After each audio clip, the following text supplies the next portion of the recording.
ভারতের হাজারো মানুষের চোখে ছিল নীল পাসপোর্টে লাল স্ট্যাম্পের স্বপ্ন।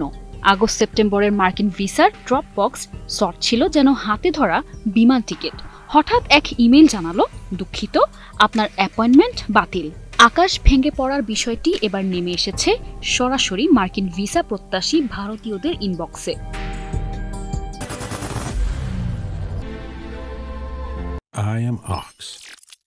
সম্প্রতি বিশ্বজুড়ে শুল্কের চাবুক ঘোরাচ্ছেন মার্কিন প্রেসিডেন্ট ডোনাল্ড ট্রাম্প।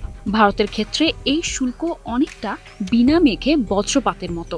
রাশিয়া থেকে তেল কেনা বন্ধ না করায় ভারতকে এখন দিতে হবে 50% শুল্ক। এখানেই থামছে না শাস্তির ঝড়ি। ভারতের ওপর আরও নিষেধাজ্ঞা আসতে পারে বলে ফের হুঁশিয়ারি দিয়েছেন ট্রাম্প। আর এবার যুক্ত হয়েছে ভিসা ধাক্কা। আগস্ট সেপ্টেম্বরের সব ড্রপবক্স ভিসার স্লট বাতিল করেছে মার্কিন কনস্যুলেটগুলো। এই পদ্ধতিতে সশরীরে ইন্টারভিউ ছাড়াই ভিসা পাওয়া যেত। এখন HLFM JEOO সব ধরনের ভিসা প্রার্থীকে কনস্যুলেটে গিয়ে সাক্ষাৎকার দিতে হবে, যেন আমেরিকা যাওয়ার পথে প্রথম পরীক্ষা ইমিগ্রেশন ডেস্কে দাঁড়িয়ে সহনশীলতার প্রমাণ দেয়া।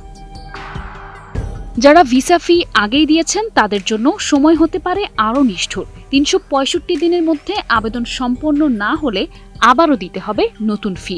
কনস্যুলেট বলছে নতুন স্লট শিগগিরই আসছে, তবে আবেদনকারীদের মধ্যে সংশয়, হয়তো আর কোনোদিনই তা আসবে না।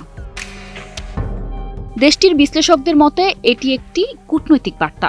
আমেরিকা চাইছে ভারত শুধু বাজার নয়, রাজনীতিতেও আনুগত্য দেখাক। কিন্তু ভিসা প্রত্যাশীদের মনে ভিন্ন বাস্তবতা। তাদের মনে সংশয়, বিমানবন্দরের নিরাপত্তা চৌকিতে কি তাদের পাসপোর্টে সেই কাঙ্ক্ষিত এন্ট্রি স্ট্যাম্প পড়বে।